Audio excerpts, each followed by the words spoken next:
Hitting on purpose, controlling competitive stress, and like everyone's gonna feel the stress at meets. You can't eliminate it, but there's ways to minimize stress. You become stressed when you encounter a situation that you think is too hard for you. When you get to a new skill here at the gym, you can show up and be like, there's no way I can make my Kovacs today. And it's too stressful and there's no way you can do it. Or it's a giant on high bar. You think that's more than you're ever gonna be able to do. And you start to get stressed. It's gonna affect you mentally, it's gonna affect you emotionally, and it's gonna affect you physically. First, we're gonna start with talking about your mind. Your mind is gonna go a bunch of different places. Sometimes your mind is going to be focused solely on the task, what a skill requires. That's one train of thought that you can have. Other things that will happen is you can think about the outcome. Are you going to win? Are you going to make the skill?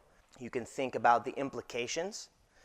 You can start thinking about, okay, what does this say about me as a person?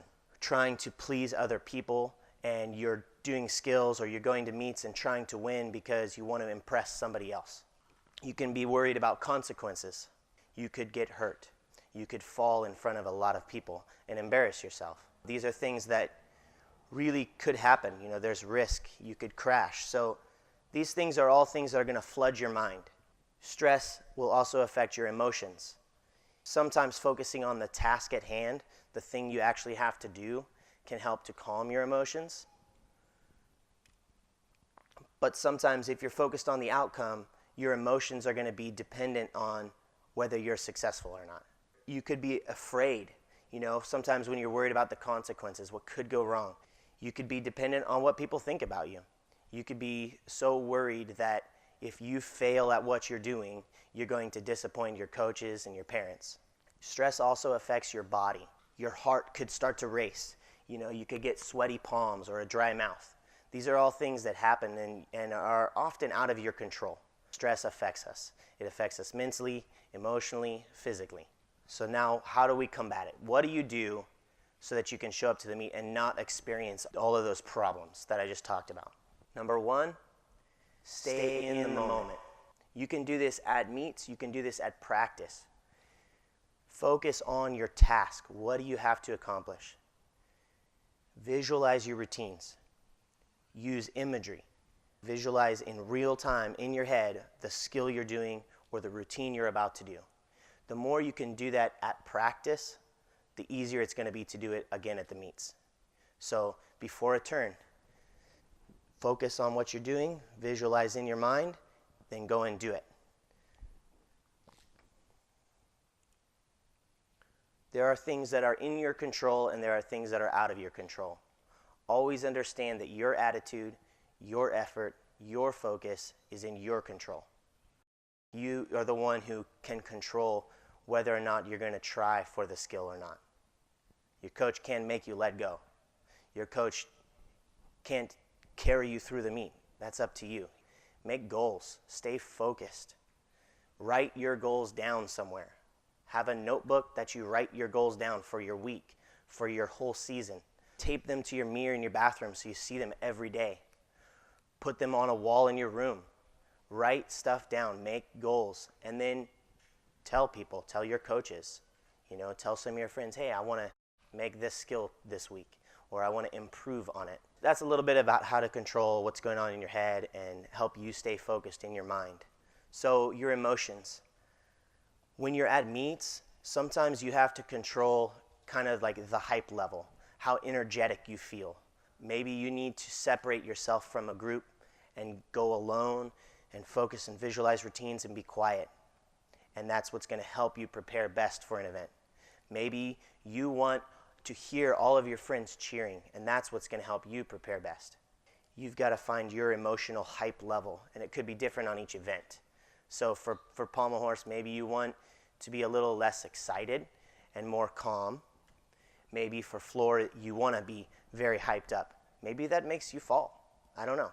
You're going to have to experience that as you go through competing and learn about how you can be best prepared. One thing that helps is setting goals that will help to combat stress. If your goal is something that's dependent on the outcome, which is something you don't always have control over, like, okay, I want to get first place. Well, Maybe somebody showed up that has 2 points higher difficulty than you on every event, and they don't fall. Does that mean that you failed if you went and hit 6 for 6 and stuck your landings? No. But if you viewed your success by what the outcome of the meet was, yes, then you failed. You didn't win. So you're going to become more stressed out as you're worrying as the meet goes on, counting, am I in first place, am I in second place? And it's just going to build, and it's not good. So focus on things like learning to overcome obstacles. You know, maybe my goal for this season is that I want to learn to keep a good attitude, the things I have control over, that I want my effort to stay up high on all 6 events. So those are the types of things and goals that are good to set to help you to become less stressed at the meet. Your physical body. Sometimes you have to control what's going on, like taking some deep breaths to help calm yourself down, going through that visualizing to help prepare your mind. Maybe you need a rag to dry your hands before you chalk up so that the honey is not mixed with sweat. Those things are things you've got to experiment with and kind of learn what your body's going to do. You know, if you're getting butterflies in your stomach, are there, caffeine and sodas that are going to make that feel worse than it really is? Yes. So maybe you need to not drink those 2 days before and leading up into an event. One thing that helps preparing your body is use the same physical routine. So you're going to go chalk up, try to chalk your hands the same way. You walk over to the event, you take a few deep breaths, then you go and you go. And you do it every time. You do it in practice when you're showing your routine. You do it at the meet when you're showing the routine.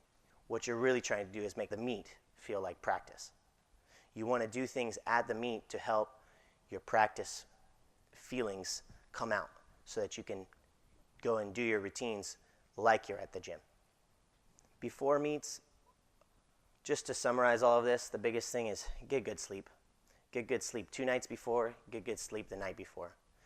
Some of these things on the list are just ways to help you kind of ease your mind, like pack your bag the night before. Don't pack in the morning. Make sure it's packed ahead of time. Double check that you have grips. If you need to, write a checklist of things you need to bring at the meet and just check it off so that you can go to bed knowing everything's ready. All you have to do is wake up. After meets, go ahead and check back through your goals. See if you made them, see if you didn't. Gymnastics is a process. You're not going to hit every goal you've ever set. You're not going to be perfect every time. Keep checking in on those goals and the long-term goals. Keep looking at them. See if you're making progress on them. And then those short-term goals, did you make them? And then process through why. Did you fall on pommel horse because you've made 2 routines in practice? If you've only made 2 or 3 or 5 or 10 routines, that's not enough to have strong consistency. So you just need more time, and you set it as one of your goals, and you're going to put it back as another goal for your next meet. The number one thing that's going to make you successful is how you practice. The gymnasts who can make their turns matter and make them worth something instead of just going through the motions are the gymnasts that are going to progress beyond other people. So make sure that your turns matter and have a plan, stick to it, and then continue to develop it over time. Good luck out there, guys.